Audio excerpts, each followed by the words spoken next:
Hey, welcome to Hack the File. I'm Michael Lopez, and today's episode we're going to be doing the next chapter in the Getting Started Becoming a Master Hacker. Enjoy. All right, we're back. So, got some updated news first before we get into this next chapter. I started a Patreon account, and I'm going to be providing the links for posts that I have uh, to sign up. And so in the Patreon, it's going to be my ShadowNet idea. So what I'm doing is I'm providing instruction for people that want to set up um, a hacking lab. So you want to set up a hacking lab and you want to start hacking and following along with me in these videos, or actually what I'm gonna do on my it's called ShadowNet Academy. I'm gonna post another video explaining what it is and how cool it is, and anybody could do this. So if you're getting into cybersecurity and you want to learn, this is your fast track into learning about cybersecurity and practical skills. And so I think it's a great idea. You guys should check it out. I'm going to post the link uh, in this video, and then you guys can go and check it out. Become a member. It's free. All you got to do is sign up for a Patreon account, and there's going to be paid tiers. So for the free members, you guys get to see the first lecture, you get to see the first quiz, and then you get to when I post the video, you're going to see the first video and stuff. So you guys get a taste to what the ShadowNet Academy is. And then if you want to become a paid member, which I think is the first uh, phase, is $5 a month, and I teach you basic reconnaissance skills, and then you're actually doing it on the lab after you set up your lab. So it's a really cool idea. It's a really cool thing. You guys should check it out. Like I said, I'm going to post a video on it, explaining it more to everybody, and I don't know. I think it's going to be a lot of fun. Another thing is I set up a Linux machine. So I have another laptop besides this one. This is my Windows machine, and I have another one that's a Linux machine, and I set up a Linux environment so we can start working on books like this. So pen testing, Active Directory. So this is a pen testing Active Directory on Windows-based infrastructure. So this is Windows hacking, and it's really, I think this book is more advanced, but I mean just setting it up to do it is advanced, but it's a really cool book, and it's more Active Directory, so it's more Windows hacking. It's not Linux, and I think that it's important that we practice Windows Active Directory hacking as well, and defending too. So this book has how to defend it, how to hack it, common vulnerabilities, and it uses two labs called, like, called Goad, and another one called I think it's Defensive Directory or something like that. And so this guy that wrote this book,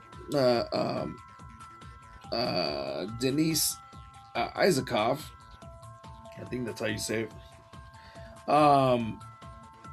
He recommends using a Linux environment, right? So I had to, go set up a Linux environment. Also,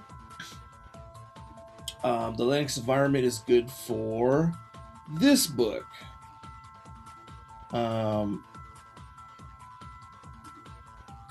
Ethical password cracking. So how I have it set up now is what you guys are going to do if you join ShadowNet and become a member, which I think you should. You'd learn a tremendous amount. Like I said, I think after I get it all set, so it's a work in progress, right? So I'm adding stuff to it, but I've added the first lecture and everything first. So, but anyways, so um, ethical password cracking requires um, a little bit of power, right?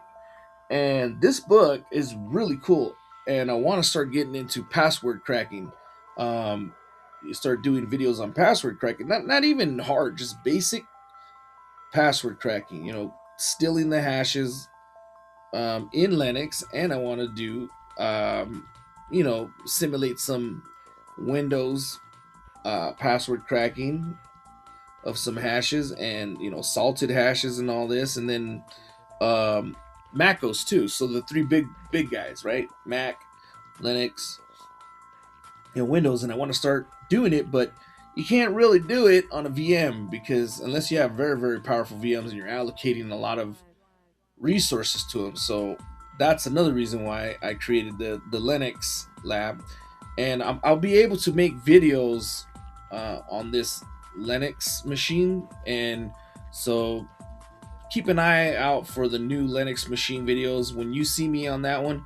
So it's going to be a different background. So when you see me in the intro video, you'll see my books, my fish tank or whatever, and then my Linux machine is pointed towards my other window. So you'll see you'll know when I'm on the Linux machine. Besides, I'll tell you anyways. And usually it's going to be something that needs like Linux CPU power, right?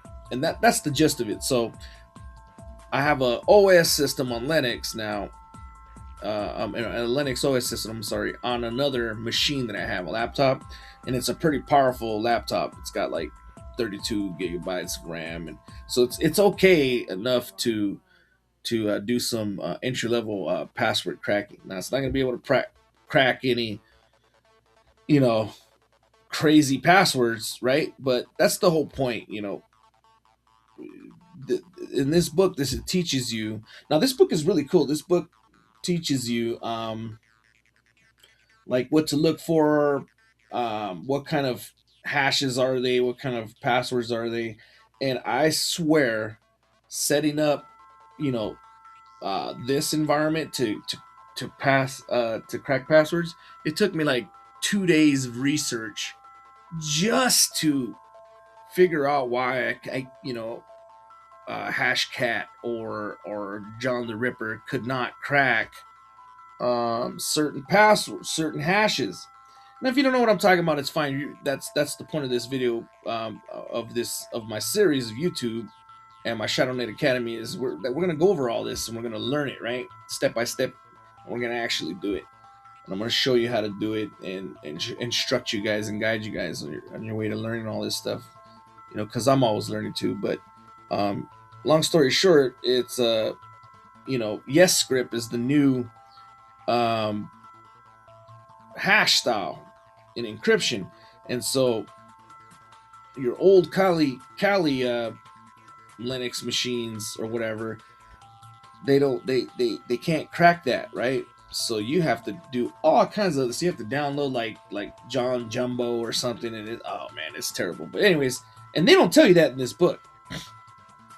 That took me 2 days to figure that out. I was trial and error and a lot of research and everything. So anyway, it's gonna be fun. It's gonna be a new era. I'm adding a new machine. I'm adding the ShadowNet Academy. I mean, it's just we're moving, and we're gonna do this. We're gonna learn, and we're gonna learn some real stuff now. So everybody get ready and get excited, and I hope you're excited. And like I said, check out the Patreon. I'm gonna put the link on there. Check it out and join. If I get 10 members, as soon as I get 10 members, I think I have like one member right now, but I posted it yesterday, which is great. Shout out to let me see what his name is, or her name. I don't know. Let me see.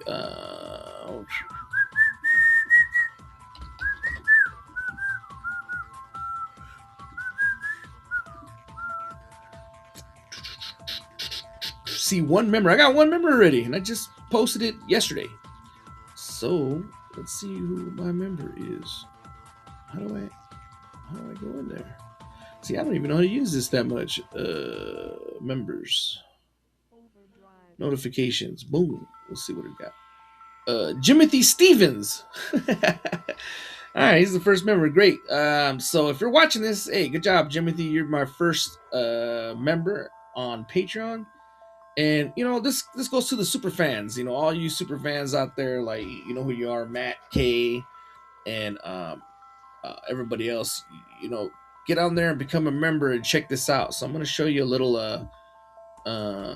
what it is, and I mean you're going to really like it. So it's free to join for now, and it's called ShadowNet Academy, and it has an intro of what it is and stuff.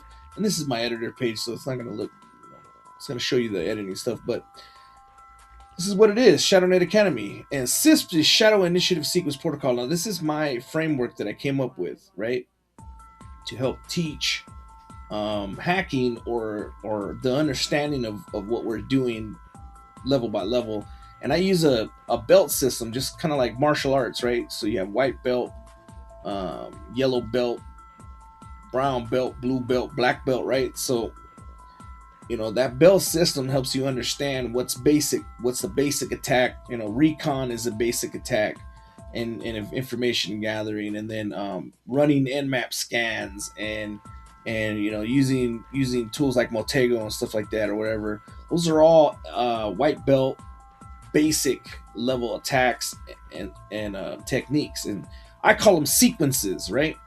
So each sequence leads to another, or vice versa. You go back and forth. So this is all in here, and you can check it out. You can check out all the posts. I put a lot of posts in there already. But here's the update, and free members get the first lecture and the first quiz, and it's just a taste of what it's going to be. I'm going to add videos, so you'll have videos, and then if you pay, and you do like a different belt or whatever, then you get um, live chats and like live videos with me and stuff. So it's and lectures. So this is a learning academy. So we're learning step by step, and I'm guiding you and showing you what you need to learn to uh, to do some penetration testing skills and stuff. All right, so check it out. All right, so um, let's go ahead and get started in on this book. Okay, so like the YouTube videos, I'll still do the book. I'll still do the videos and stuff.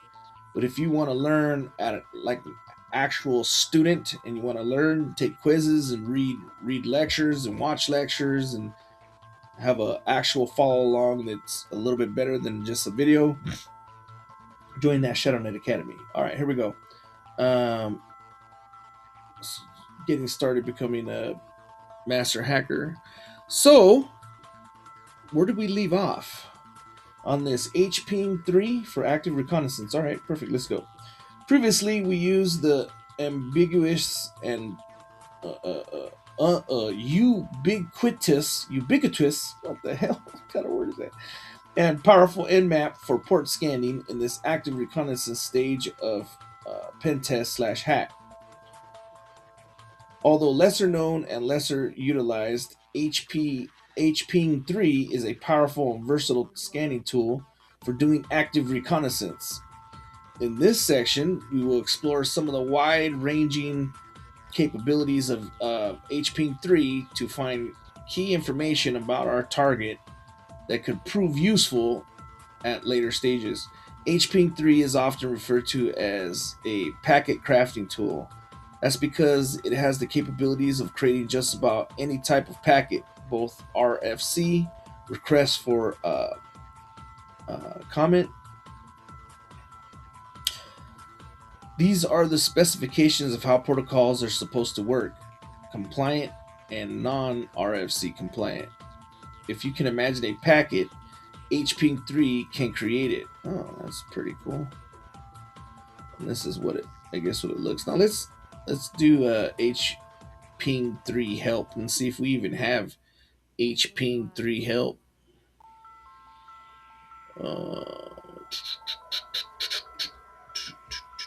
And I did an update to my hypervisor as well. All right, here we go. So let's look and see Hping3. Is that what it's called? Hping3.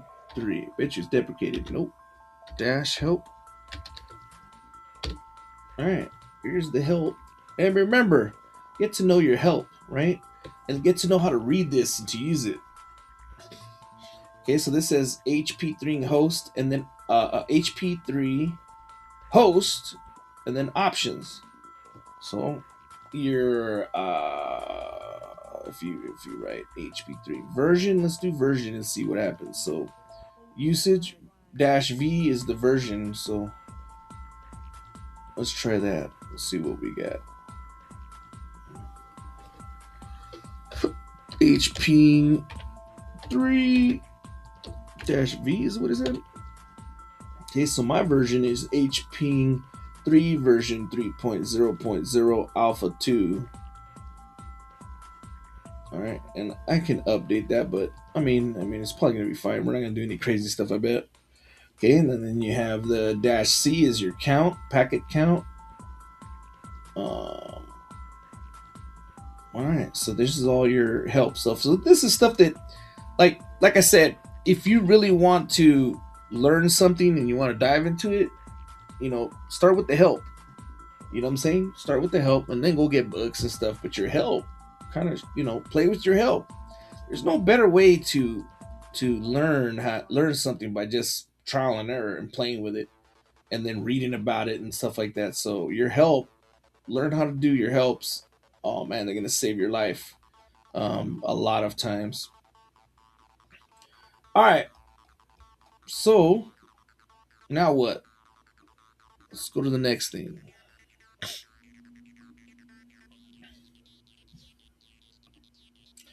Hping3 can create TCP, UDP, ICMPs, and raw IP packets. This enables us to create an almost infinite variety of packets that we can use to get past IDSs, firewalls, and scan systems behind them. If you don't know what these are, what's my famous words? Look them up, Google it, or join the ShadowNet Academy. Because that's where I'm going to teach you all this stuff, right? All the stuff I say, Google it, look it up. That's where I'm going to create lectures about it and teach it to you. All right. Unlike Nmap, though Hping3 requires a bit more user input to be effective. For instance, we can scan with Nmap. Nmap will interpret the results for us. On the other hand, Hping3 will give us raw packets, responses, and we need to do the interpretation ourselves. Man, this is probably one of the primary reasons Hping3 is not as popular as Nmap, for real. Scanning. But its versatility makes it a valuable tool to have in the active reconnaissance toolbox. HP3 help. Let's begin by getting the help screen for HP3. We can do this by typing HP3H. We do this so HP3 responds with a long screen of options and switches. Because of the length, I have broken it into two screenshots. As you can see in the screenshots above, there are numerous options with HP3, and this is just a tiny fraction. I'd like you to note a few here. So C count, dash C is the count, dash I is the wait X number of seconds, dash flood is flood the target with packets. See, some of these books are kind of hard to read. Dash Q is quiet. Dash A is spoof the IP address. I like that one. Dash rand dash source sends packets with random source IP addresses. That's a good one too.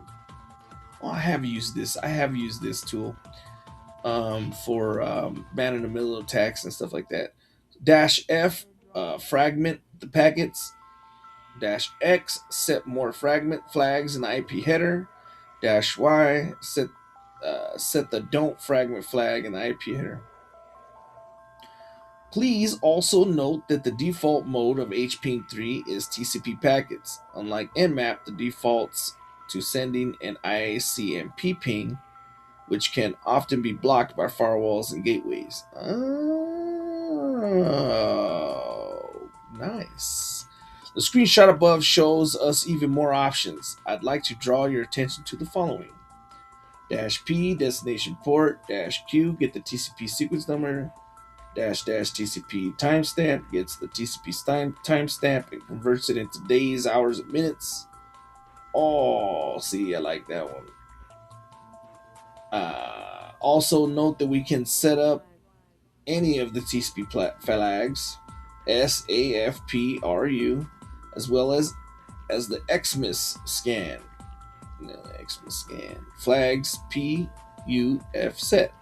Using Hping3 in default mode for port scanning.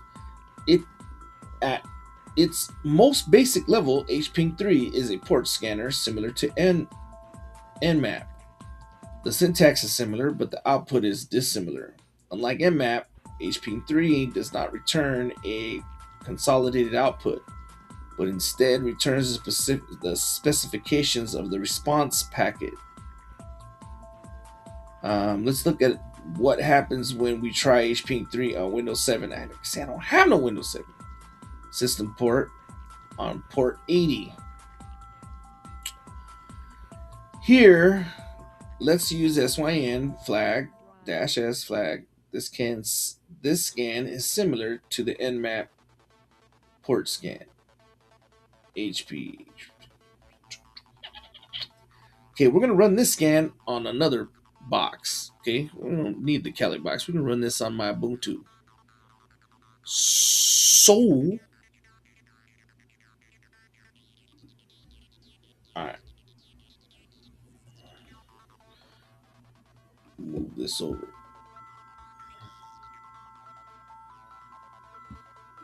All right, let's see what this command is. Okay, I'm gonna type clear so we can clear all that crap and start over. Okay, remember that. All right, so what the hell happened? Where is this command they want me to run? Oh, all right, here we go. So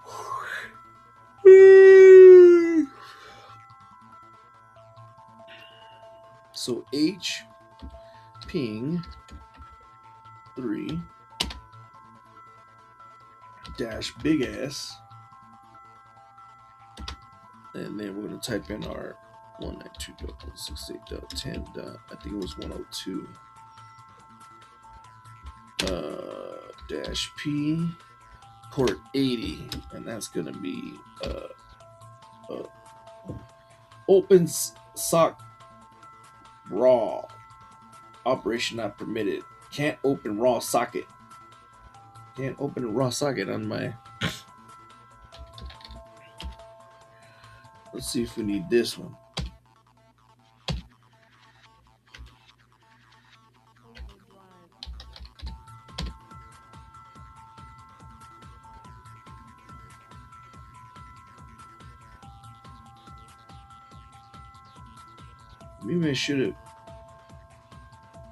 Maybe I should have gave it only a couple of. Oh yes, it says use control to terminate it. All right, 19 packets transmitted. So always read your outputs and your damn it, your prompts. Remember? Okay, so 19 packets transmitted, 19 packets received, 0 packets lost. So it worked. Round trip, minimum, average, max equals whatever the microseconds. 0.6 microseconds, 4.8 microseconds. Okay, what the hell does this mean? All right, let's go. So let's go back and see what this wants us to do with that information. All right, Hping, this is what we ran. Use the control C to terminate Hping3 is what we did. As you can see in the 6th column, the flag fields returned RA. This indicates that the RST and acknowledge flags are set. The RST flags being returned is the standard way TCP communicates that port is closed. On Windows 7, okay, so what port is closed?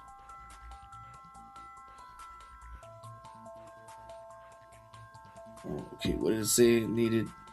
Give me 1 second. We can see. Oh, whoa. Let's go back. Whoa. Okay, as you can see in the sixth column, I don't see no damn sixth column. 1, 2, 3, 4, 5, 6. Oh, sixth column. That's it. That's not the column. Okay, sport. So this is the sixth column right here. Sport equals 80. Okay. This is okay. As you can see in the sixth column, the flags field returns RA. Where's the flags? I don't see no RA.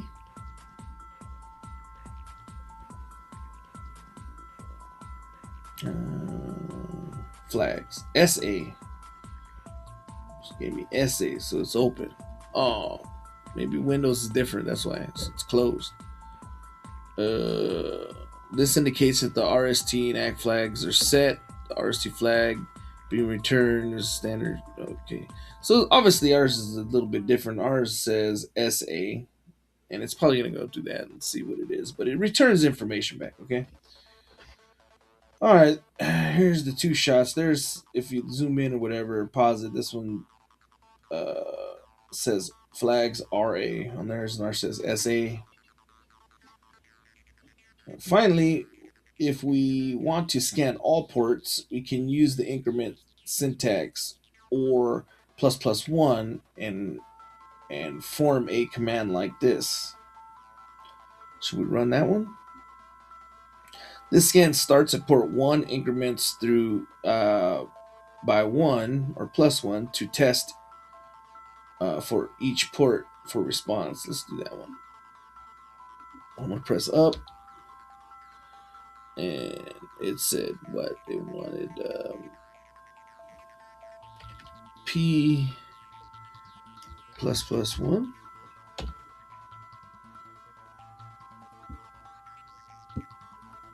I'm gonna let that run for a second. Notice in the fifth column that it begins by scanning port 1, then 2, then 3, and then it will continue to scan all 65,535 ports. Now remember that, okay? Because I did an interview one time and they asked me how many ports are there, and I said there's 65,000 ports. I couldn't remember. And they were like, that's not right. And I went, well, what is it? 65,000 what? Because we only use the top 10,000? but there's 65,535 ports. All right, so let's sit here and let this run and scan all 65,535 ports. I'm just kidding. I'm going to cancel that. All right. So it's literally scanning every port one by one. That's crazy as Nikes. Crazy as hell. Alright. That's cool. We would have sat there to scan all 65,000 of them. Alright. Let's see. Notice the fifth column that it begins with scanning port 1, 2, 3. Okay. Alright, so I Control-C'd it, stopped it. Fragmenting packets.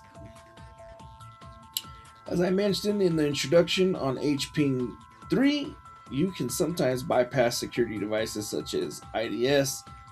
If you don't know what that is, look it up. And firewalls by fragmenting the packets. We can do this with Hping3 by using the -F switch, such as Kali Linux S-S. And then, as I mentioned in the introduction, you can sometimes bypass. Oh, we're going to send it in pieces.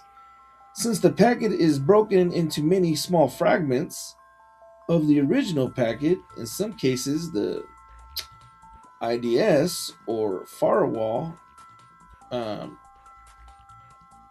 attack signature won't match these fragmented packets. So the IDS is just an intrusion detection system, or whatever the hell you want to call it. It's just like a fancy word for firewall. Okay, it goes deeper, has more capabilities. So let's run this. Google.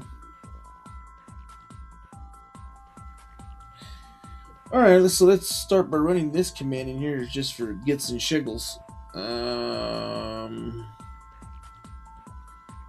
Show that bad boy, and then pull this over here so I can see what command it is.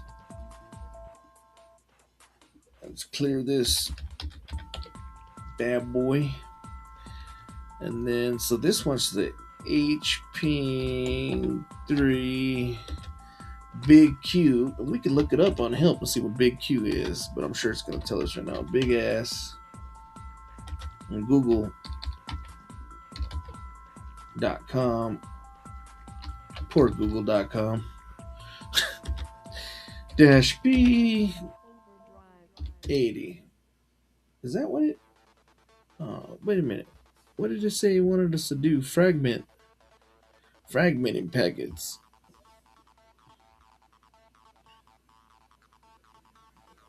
That ain't fragment nothing.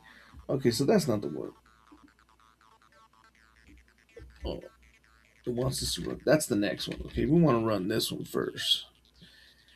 Dash S dash F to fragment it. 192.168.10.102 dash P.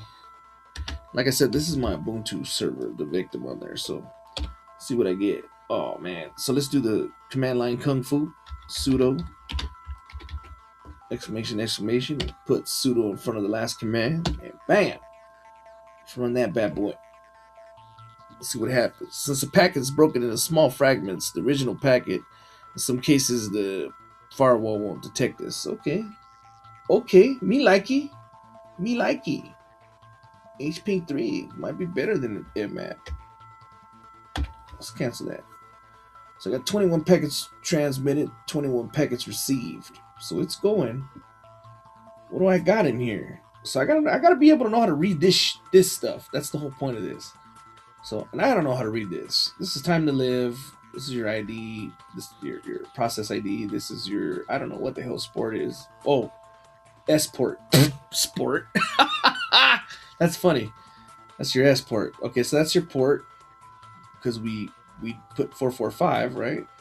And then our flags RA. I can't remember what this means, but I could look it up in like 5 seconds. So let's just do that. Because my memory ain't as good as it used to be. So I'm just gonna look this up. So in a handshake, what is the flag equals RA mean?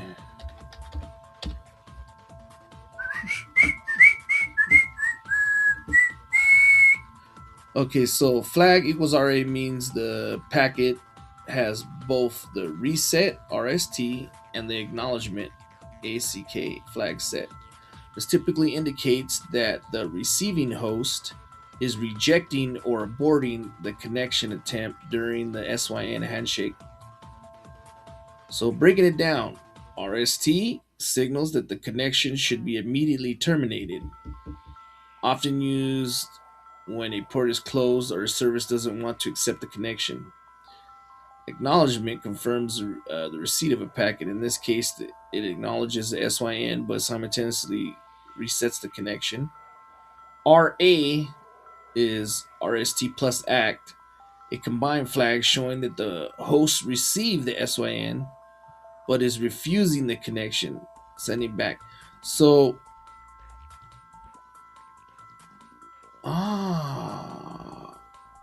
that's freaking awesome. So I'm gonna copy this.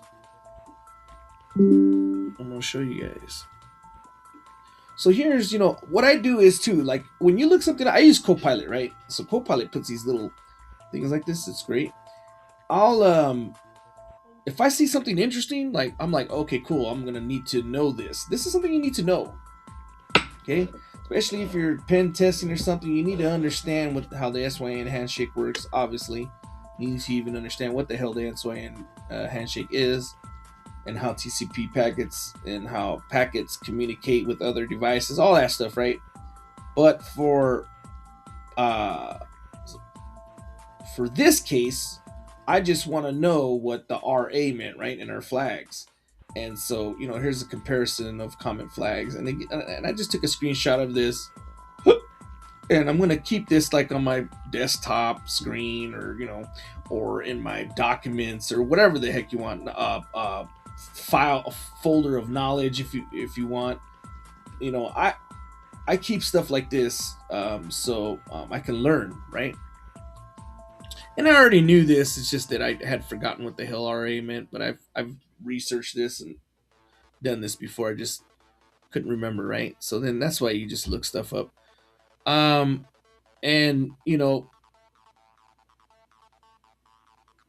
so how I googled that was, like I said, you have to have pre-knowledge. You can't just put in what does flag equals RA mean. I mean, that might work for AI. It probably will give you an answer, but you have to understand what that's part of, right? This way, and handshake and stuff. So, all right, so we did that. Okay, now let's move on to the next. And this is what I got. So like I said, Copilot's my best friend. I use Copilot, right? I love Copilot, so I put in a SYN handshake. ID? What ID?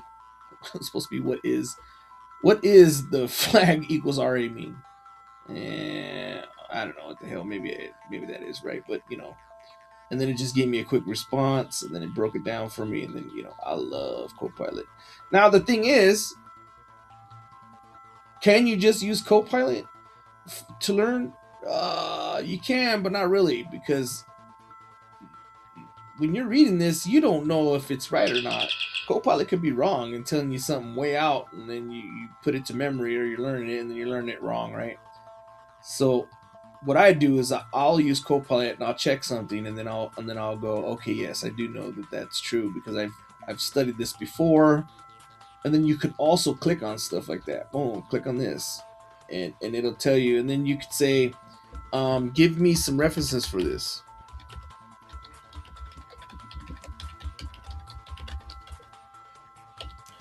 Give me some references for this, right? So you can check to see where it's getting his information, right? Or her, or whatever the hell you want to call it. Here's some solid references you can use for this, right? Transmission, whoa, shit. It sent me to some way out stuff. The original TCP specification, Wireshark TCP flags. Let's go to TCP docs. And this kind of goes over it. Now this is using Wireshark. Now I'm gonna make a video on Wireshark too, because I'm gonna get into Wireshark, but in due time. TCP so this just gives you some references of where he got it from, and I always recommend you ask for references, right? That's how you do research. That's how you really learn. You don't just take Copilot what it says, and go, oh yeah, it's gospel. You can do that if you're at a level to where you have multiple degrees, or like me or something, right? Or you've instructed, or you've done it before, so then you're just basically verifying, like, yeah, this is true. Okay, I agree. You have to concur with it, right?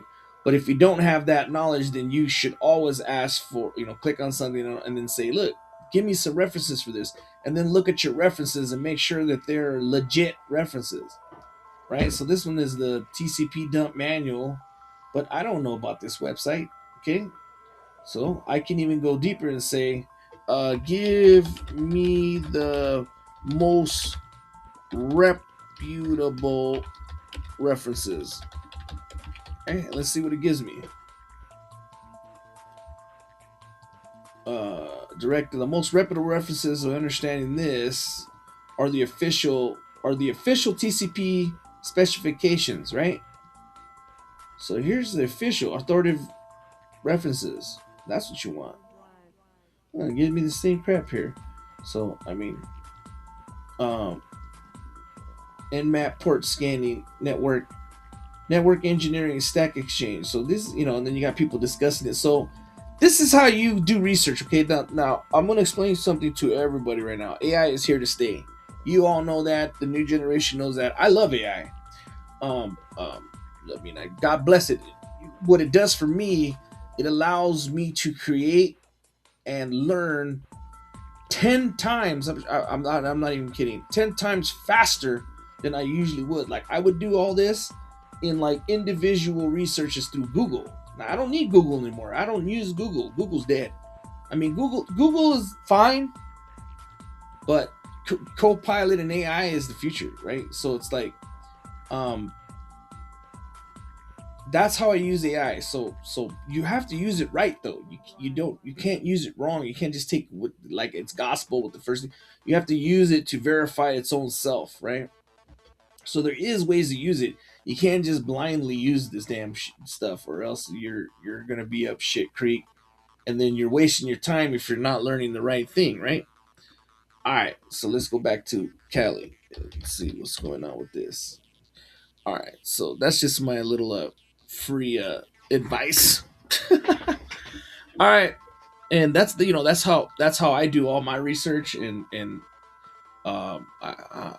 I do great research. Okay, so predicting sequence numbers.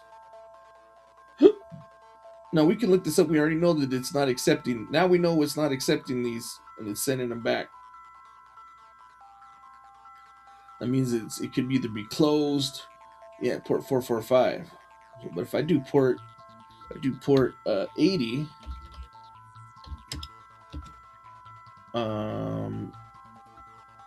I think my port 80 is open. Or no, I'm sorry. Port 22. Hey, what the?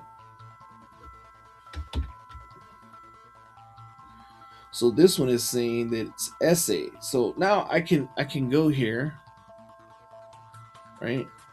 I'm gonna say, what about flags equals SA? And that's gonna say that it is used to, okay, yeah, SA. This is the second step in the standard three-way handshake. Seeing SA in a packet capture means that the server is responding positively to the client's request. If the client then sends an ACK, the connection is established. If you see SYN without SA response, it usually means the port is closed filter. So SA means that the server responded. So SA is yes, the server is a yes. The green light says the port is open and ready to talk. So so SA means it's open, right?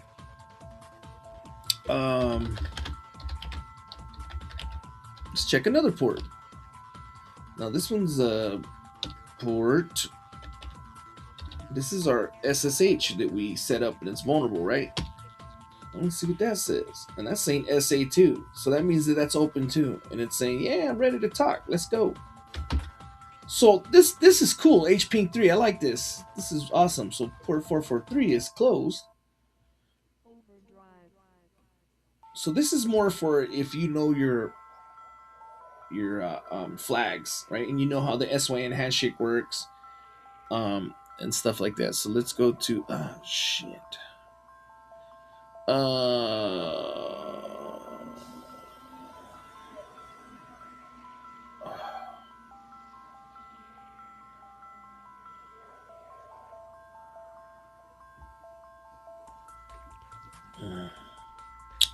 Let me print this real quick. Give me 1 second. I want to take this knowledge too. All right. What did we try? 445. What's 445? I can't remember. I know port 80 is HTTPS. I'm sorry, HTTP. HTTPS is 443. What is 445 again? I can't remember. 445. Oh, SMB attacks. That's right, SMB. So that's your email.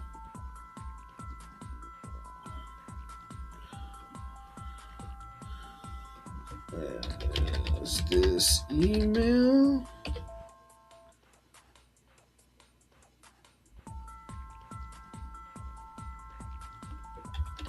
Email port? Oh no, yeah, I don't know. Email port is port 25, right? Yep.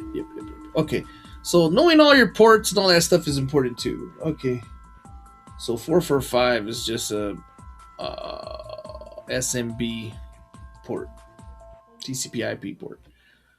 Okay, so we looked at some stuff. Let's move on.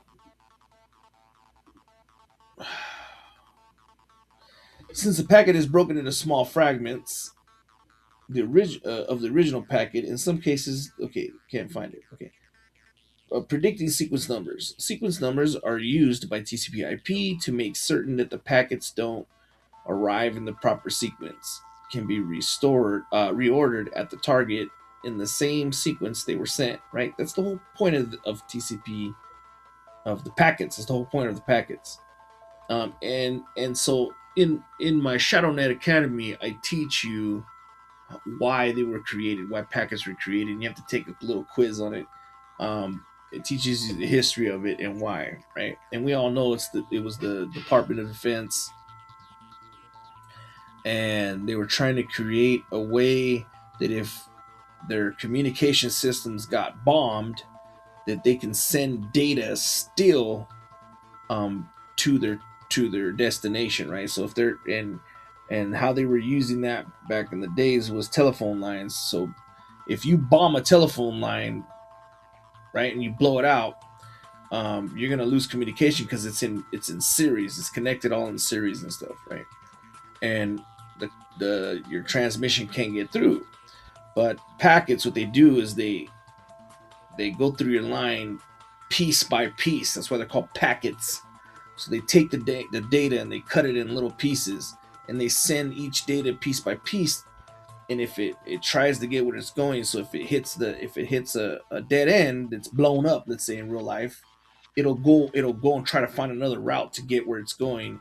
Once it gets where it's going, it stays there and it waits for the next packet, the next piece. Finally, all those little packets finally get to the end where they're supposed to be, and then they reassemble. That's it. That's what it is. Okay. So I mean, it's fascinating. It's like, um, it's just fascinating. And that was the invention of everything. Okay. So I'm gonna give you a little taste of that. But if you really want to learn cyber and you really want to learn all this stuff piece by piece, part by part, then you gotta have somebody teach you, or you gotta study it, but you gotta know where to start. Okay, and that's what I'm doing. All right. Since all the packets do not necessarily take the same path, they may not arrive in the same order they are sent. The mechanism is an element of what gives the TCP protocol its robustness. A man in the middle attack, MITM, must set these sequences numbers properly. To protect against man in the middle attacks, operating system developers no longer use sequence numbers, they follow serially 1, 2, 3. Instead, they now use algorithms to generate sequence numbers to make it hard to conduct a man in the middle attack. Hping3 enables us to collect the sequence numbers so that we can later predict them for a man in the middle attack and other attacks. Let's scan Google.com and gather some sequence numbers. We can do this by using the Q switch, which will collect and echo back only the sequence numbers of the return packets. Nice. As you can see, Hping3 was able to reach. Oh, let's run that. Let's run that. All right, let's clear this. Okay, let's run Hping3. Well, let's just go like this. Press up twice, and then we're doing what we're doing.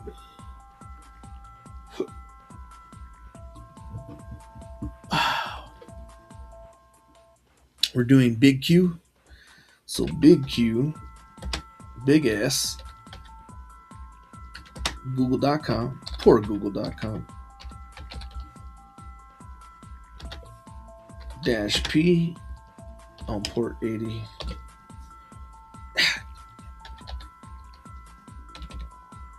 Command line Kung Fu.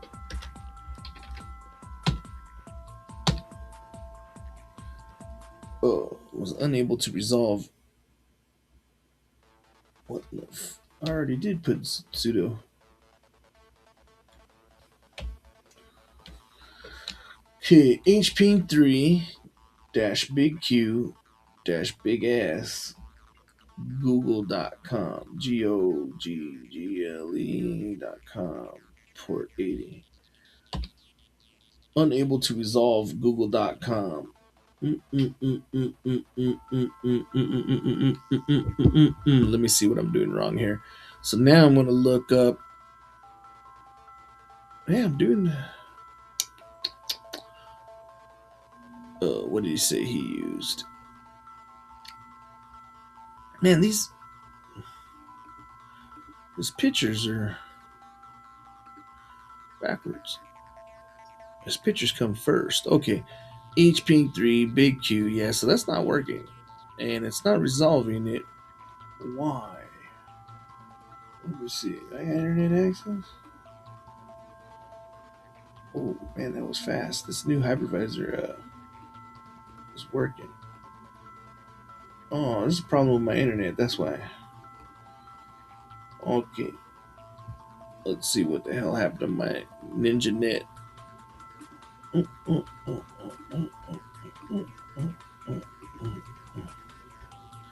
Oh, I don't.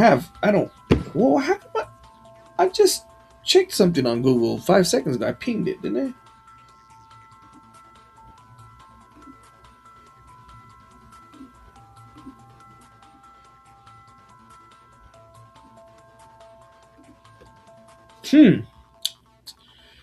That is weird because I just pinged Google 5 seconds ago. Let me see what we're doing here. This is the fun part. Playing with it.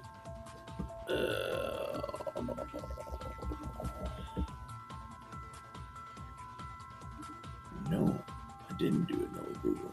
Did I do it, Google? I just said poor Google like 5 seconds ago. And I knew I Googled something. I knew I just over here. Nah, I didn't. Yeah, I don't have internet access on this. This is all. Damn it. I should. Okay, let me put internet access on this, and I'll be right back.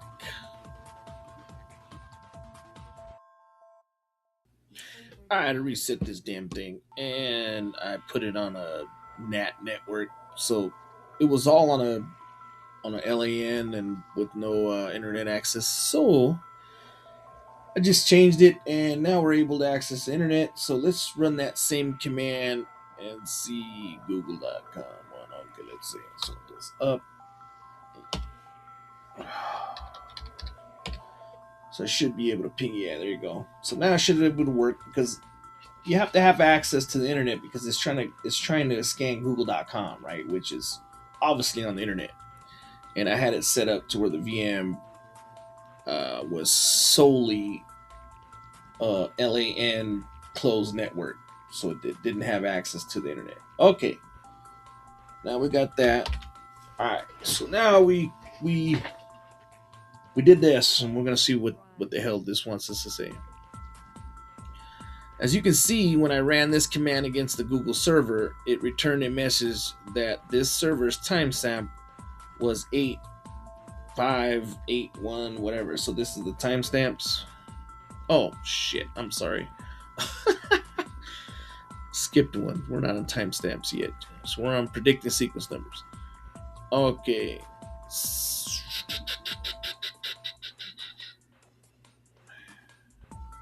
Back here. Hell we're doing. Alright. This scans fragmented packets. Predicting sequence numbers. Sequence numbers, man-in-the-middle attacks. Okay, let's scan google.com and gather some sequence numbers. We can do this by using the Q switch. We'll collect, echo back only the sequence numbers of the return packets. As you can see, Hping3 was able to return to us the sequence numbers that the operating system TCP/IP stack generated. Given enough of these, we can determine the algorithm and then predict the sequence numbers for the effective man-in-the-middle attack. I like that. I like that. So what are these? The sequence numbers, and you can take these, and so you're probably gonna have to take these and run them into something else to predict it. And so this just gives you a basic, it's giving you the sequence numbers, right? Then you got to do more things to, get another tool and do some more steps to generate something. Then you can use it to do a man-in-the-middle attack, right? That's a little bit more advanced. So we're just going through the scans, right? All right. And I'm sure it probably goes through it later. But I think, like I said, I think this book is intro. I don't think this book is. I think this is getting started becoming a master hacker. We're already 32% into it, so I'm not thinking it's gonna get too crazy on everything, right? Thinking it's all gonna be intro like this. All right, let's run this timestamp using HP3 to get the system uptime. Once one of the really interesting things we can do with HP3 is to check how long the system has been up and running. Generally, this means how long it's been since the system has been rebooted, and of course, is usually an indication of how long since the system has been patched. The TCP protocol has a field name called timestamp. It calculates the second since the operation system last time booted up. We can retrieve that value by using the TCP timestamp switch Hping3. It will go out to the target system and retrieve this field and then convert it into days, minutes, hours, times, seconds. Let's try it on google.com. Poor google.com. Poor google.com. I mean, google.com isn't like 1,000 books for testing. All right. Probably because they have a lot of safety and security. So this, I don't know. Let's see. What the hell command they want me to run?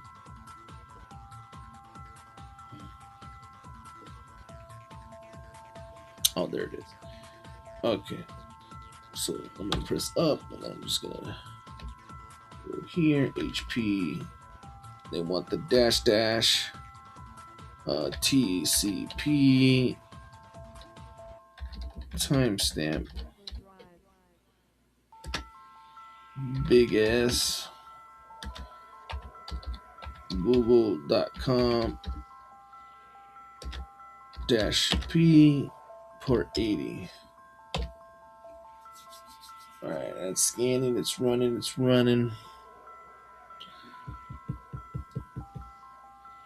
And we're gonna control C that bad boy. So it gave us some flags. That means it's open.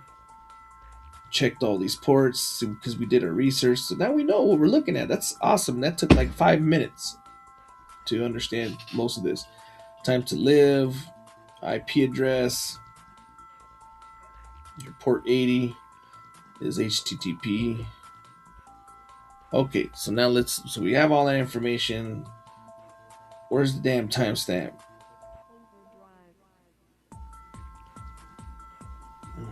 I'm about to find out. All right.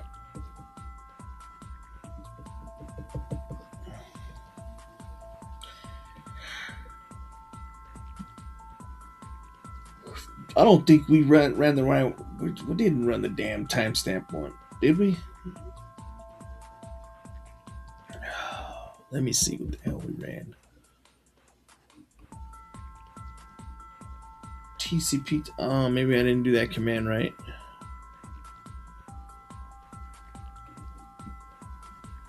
No, we did it right. I get no damn timestamp.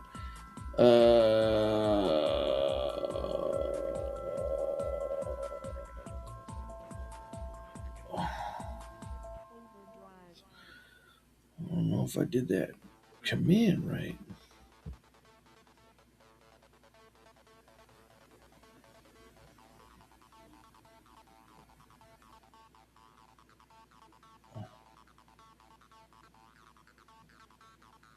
Maybe I had to let that run a little bit longer. Nah, I don't think that came out right. So let's see if I can copy and paste this timestamp. Now, this book allows me to copy commands, but it's kind of shifty because it prints out like the book name too. So it does a command and then it does occupy the web, getting started becoming a master hacker. uh, all right. You must specify only one target at a time. Where the fuck is the other target? Why do you got two targets? What?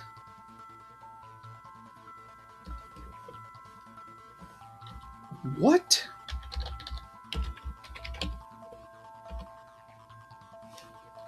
I don't see no two targets. You must specify. Man, I can't even read that. Oh, what is this? That didn't even work. Copying and pasting. There you go.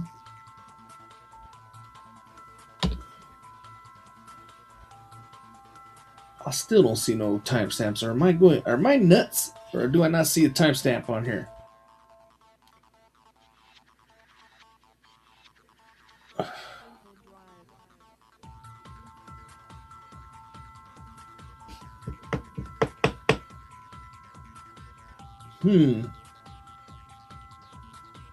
You guys let me know. I mean, I don't care enough to troubleshoot this and figure it out, but I don't see no damn timestamp here. This looks correct.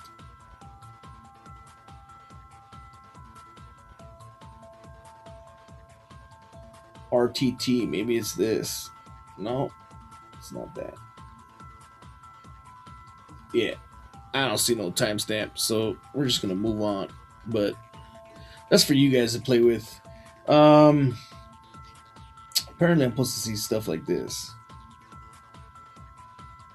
Timestamp, timestamp. You know, system updated hours. I don't see anything like that when I was doing that. Google.com port 80. Yeah.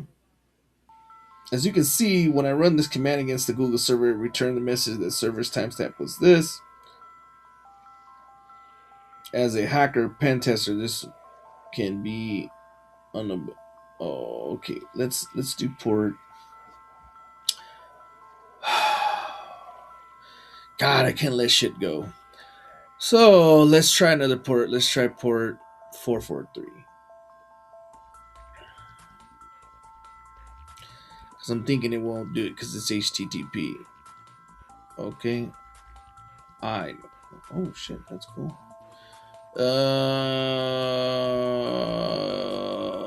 God, I just can't let shit go. Oh, same thing. What am I doing wrong? Hping3.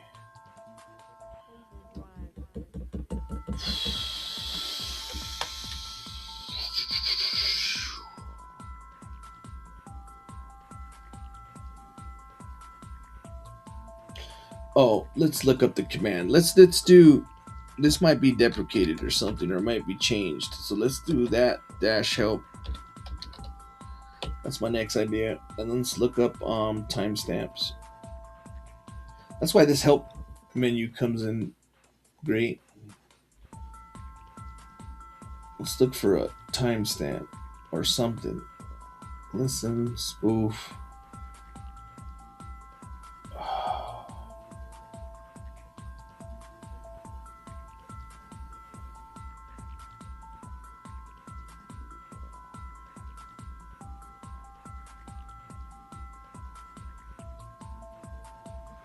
Here it is. Timestamp. Enable the TCP timestamp option to guess the age. Okay.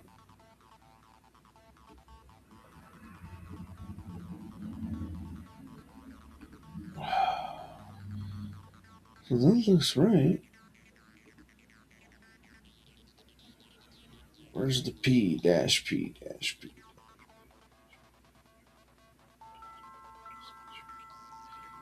Port, destination port.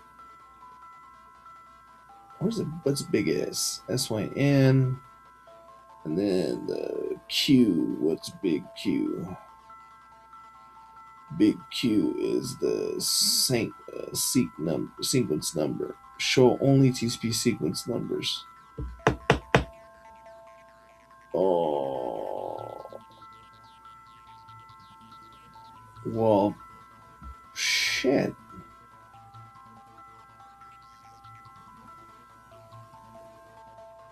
Was that the whole command?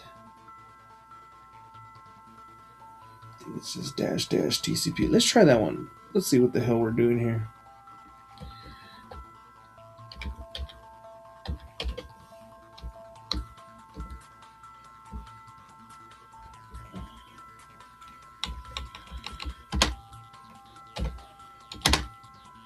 Might have to be like that.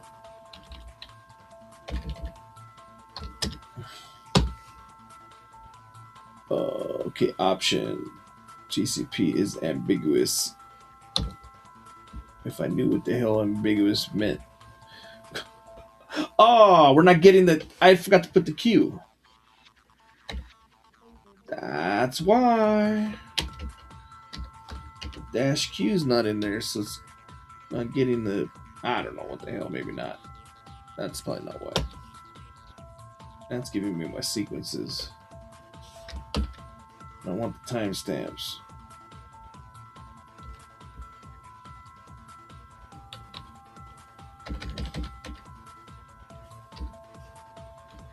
Is it dash dash timestamp?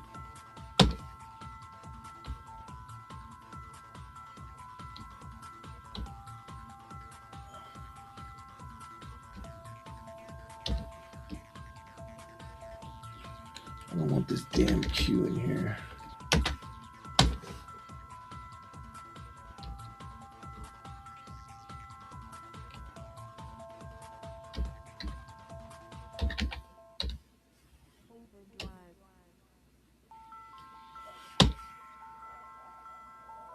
Oh, this is gonna just piss me off.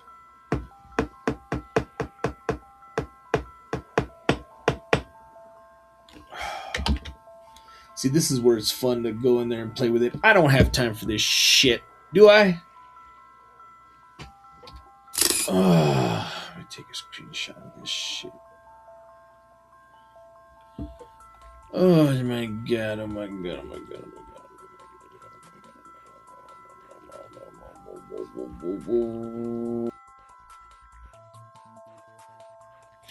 All right, just as expected, this Google's server will not echo back the timestamp. I've done this before, and yes, it doesn't. They have security on it, so at the time of the book, most likely they didn't have security on it. Now they have security on it, so it will not echo back the timestamp, which makes sense. Okay, it's Google server. That's it. That's the answer to that. All right, so let's move on. Damn it! But at least I got the answer to it. I can't stand that. I need to learn how to let things go. Okay, as you can see when I run this command, yes, no, we can't see because they have security. So how old is this damn book? It's pretty damn old. I think it's like 8 years old. All right, website active reconnaissance. Wait a minute. We're doing HP3? All right, we're done.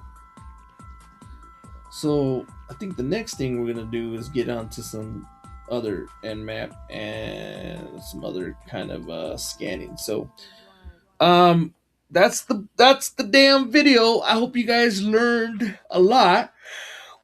I know I didn't. No, I'm just kidding. I know I did.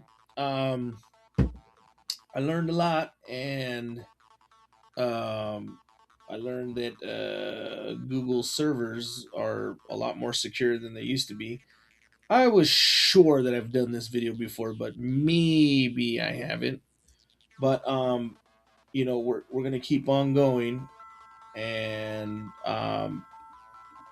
hopefully get to this chapter and see how much stuff we can do.